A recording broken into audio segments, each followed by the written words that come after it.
Hi everyone, Damian from Vanport Mechanical and Fire Sprinkler. Today we're going to go over a special edition on why my heat will not turn off.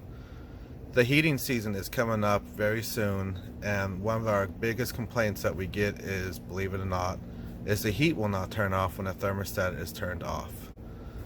Now with an air handler, that could be a simple fix, which we're going to go over right now. As you can see here, there are a lot of wires in this air handler, which has a lot of power, about 210, 230 volt amps or volts coming from here. So I highly recommend that a trained professional come and do this for you. Now what usually happens is when the heat is stuck on, is we have this thing called a sequencer right here.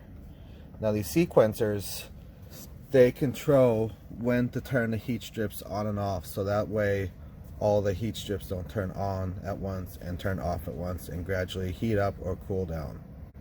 Now one way we can test this is we need an amp meter, and we hook up our amp meter to each line on the heat strips.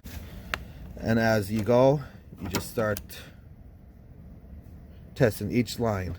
If you see an OL, that means that the connection is off and your heat strip is not on. If you actually see numbers right here where the amperage is, then that means that heat strip is stuck open because of a faulty sequencer.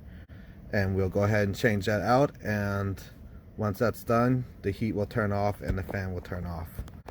I hope this helps you out, and if you have this problem, like I said, I highly recommend a trained professional to do this, and Vanport Mechanical is available. Thank you for your time. I hope this helps you out. Bye.